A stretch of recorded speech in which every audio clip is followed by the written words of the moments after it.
सकते हैं राहुल गांधी से? राजनीतिक रूप से बहुत बड़ा चुनौती मानते हैं, आज से नहीं बहुत दिनों से मानते हैं।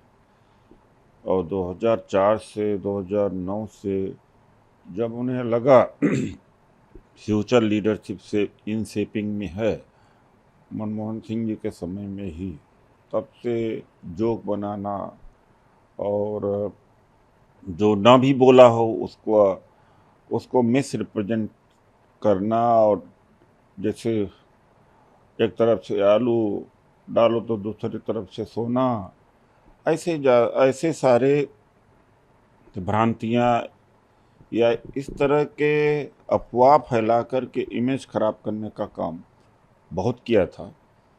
लेकिन भारत जोड़ो यात्रा के बाद में उस इमेज से वो निकले हैं। उसके बाद में हिमाचल का चुनाव और कर्नाटका का, फिर इंडिया। तो ऐसे में राहुल गांधी जी एक लीडर हैं, कांग्रेस के लीडर हैं, इंडिया के लीडर तो सब लोग मिल करके हैं। तो उनको बहुत बड़ी चुनौती और डर लग रहा है। और डर ना लगता तो जिस तरह से सदस्यता 24 घंटे में ख़त्म किया है और आधारहीन मुकदमा चलाया गया और जजमेंट गलत कराया गया, वो सब इसी की दिशा में है। 24 घंटे के अंदर सदस्यता गई थी, 24 घंटे के अंदर सदस्यता बहाल कर देना चाहिए। कल कार्यालय में शायद कुछ कागजात की कमी थी या कार्यालय बंद था, जो जो वार्तालाप हुआ, इसलिए कल नहीं हो पाया था। तो ये सारी चीज़ें क्या दर्शाती है कि राहुल गांधी जी से वास्तव में मोदी जी बहुत डरते हैं, या आरएसएस बीजेपी पॉलिटिकली। ये कोई यहाँ वैसी लड़ाई नहीं है। तो वन पॉइंट प्रोग्राम सबका रहता है। और मैं ये कहूँगा कि जितना हमला और जितना दुष्प्रचार राहुल गांधी जी ने झेला है, आज़ाद भारत में कोई ऐसा नेता नहीं होगा जो इतना झेल पाया होगा। उसके बाद में अडिग रहना और धैर्य बनाए रखना, ये महानता है। दूसरा सवाल सर ये है कि मामला, दूसरी तरफ इमरान खान को तोशा खाने मामले में सजा सुनाया जाना, गिरफ्तार होना। कार्ति चिदम्बरम जो कांग्रेस के सांसद हैं, उन्होंने कहा कि जो राहुल गांधी का मामला है पाकिस्तान मॉडल का ही हिस्सा है।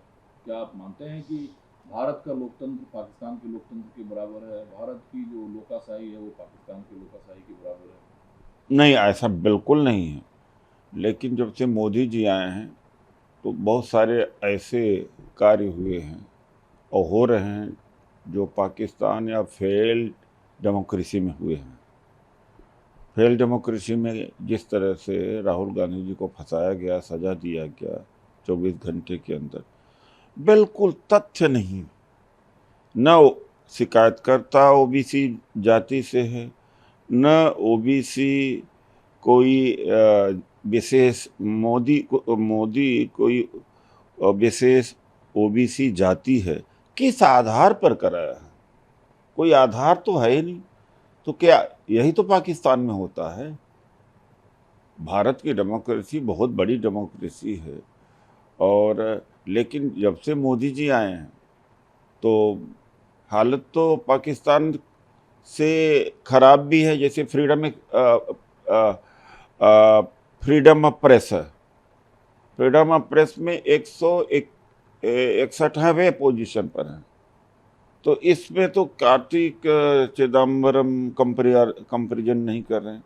ये तो वर्ल्ड लेवल पर जो एक मापदंड है, जो या डिस्ट्रिक्ट है, उसके हिसाब से 180 देशों में 161वें स्थान पर भारत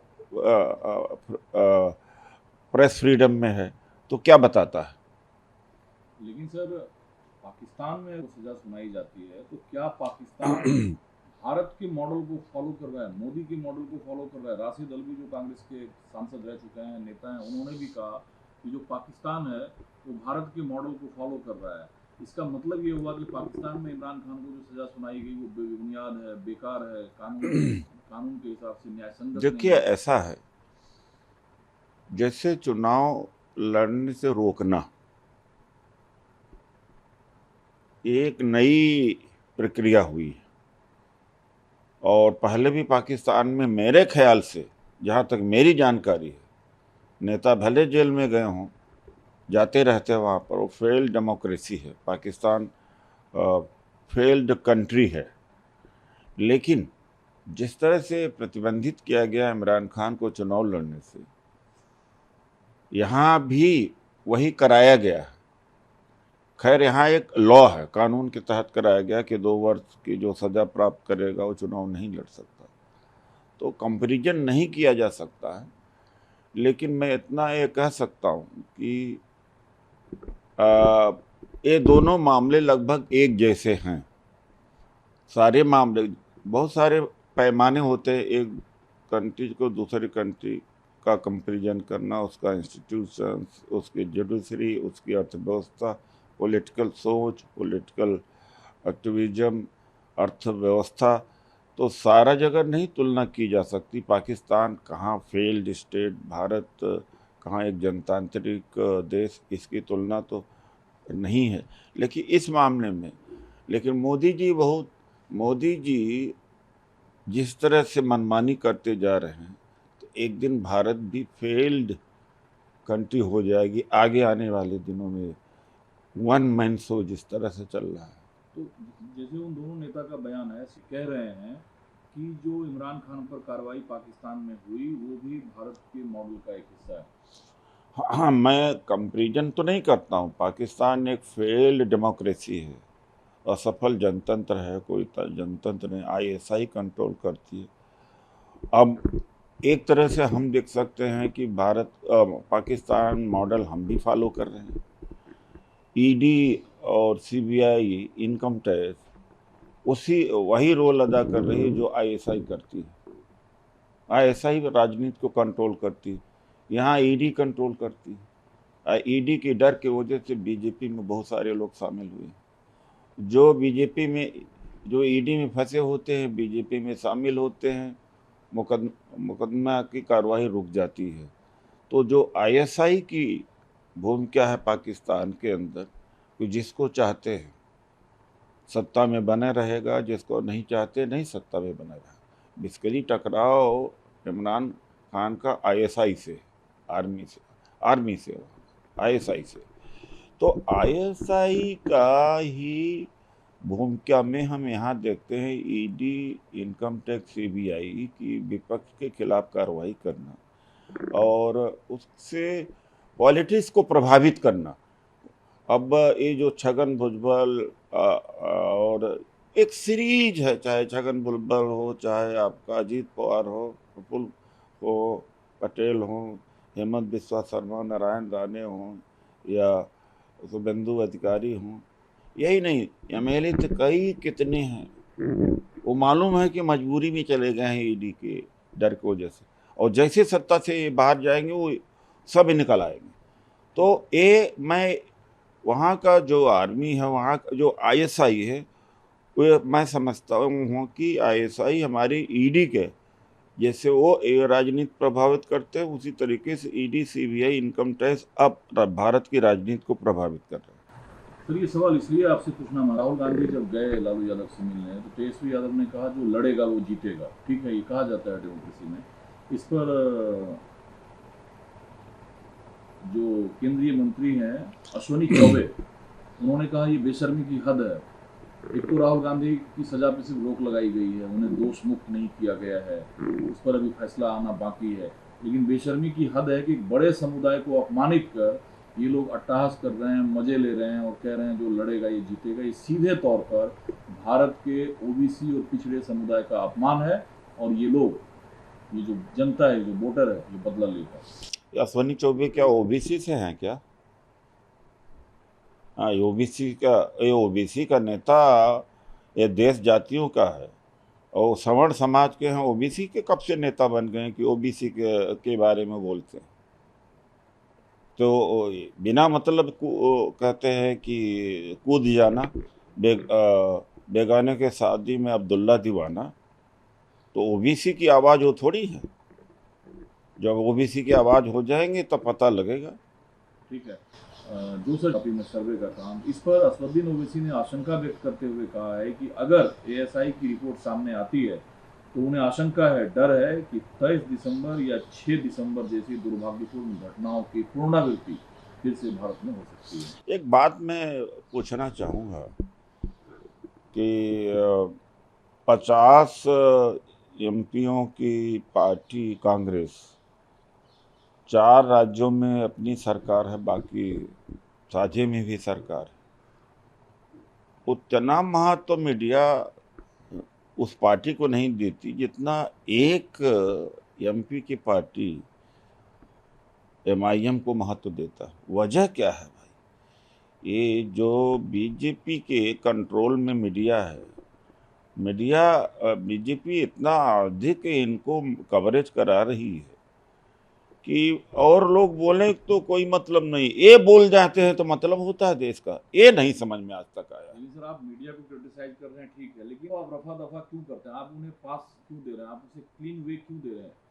कोर्ट के निगरानी में सारा काम हो रहा है। ऐसी स्थिति में असदुद्दीन ओवैसी का इस तरह का बयान आना किस हद से सही है कि अगर ऐसा होता है, अगर वैसा होगा तो ऐसा पुनरावृत्ति होगा? ऐसा कुछ हुआ नहीं है। अगर ऐसा होगा तो ऐसा हो जाएगा। एक जिम्मेदार सांसद को इस तरह की भविष्यवाणी करने की क्या नौबत है? उनको आप क्रिटिसाइज नहीं कर रहे हैं। बीजेपी की नूरा कुश्ती है उनके साथ, और जहां चुनाव होता उसके 2-4 महीने पहले इनको पहुंचा देते हैं, और इनकी जो भाषण इस तरह से होते हैं, पूरी तरह से धार्मिक भाषण होते हैं, और वो जब पोलराइज हो जाता है पूरा माहौल तो निकल आते हैं चुप्पे से। जहाँ जहाँ चुनाव होने होता वहीं एक्टिव होते हैं, और इनसे ज़्यादा पूरा इस देश की मीडिया इनके को प्रमोशन में लग जाती है। ज्ञानवापी मामले में सबसे पहले तो योगी जी ने कहा कि तो डिक्लेयर कर देना चाहिए, तो मंदिर था। जब अदालत के अधीन मामला है तो उन योगी जी को भी नहीं कहना चाहिए, नहीं इनको कहना चाहिए। हम लोग तो नहीं कह रहे। तो न कानून को ये मानते हैं और ना कानून को मोदी जी मानते हैं, ना योगी जी मानते हैं। अभी जब कोर्ट के विचाराधीन है, कोर्ट के सुपरविजन में ही एसआई का सर्वे चल रहा है। Let the report come. And sir, your leader of Delhi दर्ज किया गया मामला कि भीड़ को उन्होंने उस्काया, उन्होंने कहा पर्याप्त सिख नहीं मारे गए, उन्होंने उस्काने का काम किया। देखिए ऐसा है कि ये तो जगदीश टाइटलर जी ही जवाब दे सकते हैं, और मैं इस फैक्ट को नहीं जानता, इंडिविजुअल फैक्ट है, तो उसके ऊपर इससे बेहतर है उन्हीं से सवाल किया जाना चाहिए। ठीक है, राजनीति की स्थापना समाधान के लिए है, विकास क्यों हुआ? अब उसमें दलों के बीच मुरा कुश्ती हो रही है। एफआईआर जो दर्ज किए गए, जो बजरंग दल के कार्यकर्ता की हत्या हुई, उसमें आम आदमी पार्टी के लोग शामिल थे, ऐसा आरोप है हरीश खुराना का, और एफआईआर भी हुआ। देखिए ऐसा है कि क्या कर रहा है तो सब बीजेपी का है, और आरोप दूसरे को ऊपर लगा रहे हैं। अब वो जो मोनू मनेसर है यहाँ पर छुपा हुआ है, और जो बिट्टू बजरंगी है, अभी 10 दिन पहले कांवड़ वहाँ से गई थी तो फूल बरसाए गए थे। तो अगर ये कोई कहे कि तैयार रखना, नूह वाले जीजा आ रहा है तुम्हारा, और वीडियो जारी करके भड़काना, तो माहौल तो उन्होंने ही तैयार किया है। वरना 10 दिन पहले कांवड़ जब गुजरी है तो फूल बरसाया मुसलमानों ने। मेवात का मुसलमान वो है कि जब राणा सांगा बाबर से लड़ा तो राणा बाबर के साथ तमाम सारे राजपूत और तमाम सारे राजा थे, लेकिन हसन खान मेवाती मतलब राणा सांगा का साथ दिया, बाबर का साथ नहीं दिया, और मारा गया। और यही नहीं, 1857 में करीब 6000 मुस्लिम मारे गए हैं अंग्रेजों के हाथ। इतनी बड़ी कुर्बानी किसने दिया होगा? उनको इनकी प्रमाण की जरूरत। बार बार उकसा रहे हैं लोग। वो जो बिट्टू बजरंगी है, किस तरह से गालियां देना, कि जीजा तुम्हारा आ रहा तैयार रहना, एक बहन बेटियों को ललकारना पूरा, और कई दिन पहले मीडिया में इसको सोशल मीडिया में चला देना, ये तो ज़बरदस्ती। और दूसरी बात है, भैया अगर शोभा यात्रा निकाल रहे हैं तो आप निकालिए, रोहतक में निकालिए, फरीदाबाद में निकालिए आप, और पानीपत सोनीपत में मुस्लिम एरिया में निकालना है आपको। तो ये जो अभी तो प्रथम दृष्टया तो ये नहीं कहा जा सकता कौन है, किया कराए बीजेपी का है, और नाम किसी का ले लेंगे तो जांच में पता लगेगा किस पार्टी के लोग थे। ठीक है सर, सदन में अमित शाह जी ने कहा था कि जैसे ही दिल्ली वाला अध्यादेश बिल पास हो जाएगा रफू चक्कर हो जाएंगे। संदीप दीक्षित ने कहा कि जब हमारे नेता आते हैं दिल्ली में कुछ विजिट करना हो तो उन्हें दिल्ली के नेताओं से संपर्क करना चाहिए। गुंडू राव विजिट भी करते हैं, वो कहते हैं मुझे निराशा हाथ लगी, हमारे राज्यों में बेहतर हेल्थ इंफ्रास्ट्रक्चर है, आम आदमी पार्टी ने इसे बढ़ा चढ़ा कर पेश किया। इन सारे मुद्दों को लेकर संदीप दीक्षित ने आम आदमी पार्टी पर हमला किया, यहाँ तक कहा कि ये तो झुंड में गिदड़ जैसे हैं, कब कहाँ है पता नहीं। आम आदमी पार्टी ने पलटवार किया है कि ये पहले बताए कि संदीप दीक्षित पार्टी के साथ हैं, राहुल गांधी के साथ हैं या नहीं है। देखिए ऐसा है, ये तो मैं ये बात मैं नहीं पढ़ता हूँ। पार्टी का जो लाइन है वो क्लियर है, इंडिया के वो अलायंस है, एक बात है। दूसरी बात है कि प्रचारित तो बहुत होता है कि शिक्षित किया बच्चों को, रिजल्ट आया 83% CBSE में, और शीला दीक्षित जी जब चीफ मिनिस्टर थे, किरण वालिया जी मिनिस्टर थे, 99% आया, लेकिन कांग्रेस प्रचार नहीं कर पाई, न हमने मॉडल को बेचा। एक एग्जाम्पल दे रहा हूँ, शिक्षा का मॉडल इनका ज़्यादा बड़ा मॉडल है, स्वास्थ्य से हेल्थ से ज़्यादा मॉडल है, और दिल्ली का जो हेल्थ सिस्टम है, केरला को अगर हेल्थ सिस्टम को देख ले, हमारी सरकार नहीं है मैं कह रहा हूँ, तो मतलब है कि कोई कंपैरिजन नहीं है। तो अपना उनका तरीका है मॉडल बेचने का, तो अपना अपना तरीका है उनका। तो जो संदीप दीक्षित जी कह रहे हैं कि गुंडू राव जी पूछ करके जाएं, यह भी जरूरी नहीं है। इसलिए सर ये सवाल मॉडल की आप तारीफ कर रहे हैं, इंडिया अलायंस का ये मतलब तो नहीं है ना कि अगर इंडिया अलायंस की कुछ पार्टी की कहीं सरकार है तो उसकी कमियों पे पर्दा डाल दिया जाए। अगर दिल्ली सरकार की कमियों पे पर्दा डालने का मतलब ही इंडिया अलायंस है, फिर तो संदीप दीक्षित सही है। नहीं, पर्दा डालने की बात ही नहीं हुई ना। गुंडू राव आए, देख करके आश्चर्यचकित रह गए कि दिल्ली का मॉडल और हेल्थ का कुछ भी नहीं है कर्नाटक के मुकाबले में, और केरल के कंपैरिजन में तो खैर सवाल ही नहीं हो सकता है, तो कहाँ पर्दा डालने की बात है। ठीक है, अब आपको पता है असुद्दीन ओवैसी हरदम नए सवाल के साथ हैं, तो आतंकवादी हमारे सैनिकों को मार रहे हैं, इसके बावजूद भी जो भारत है वो पाकिस्तान के साथ विश्व कप खेलते हैं।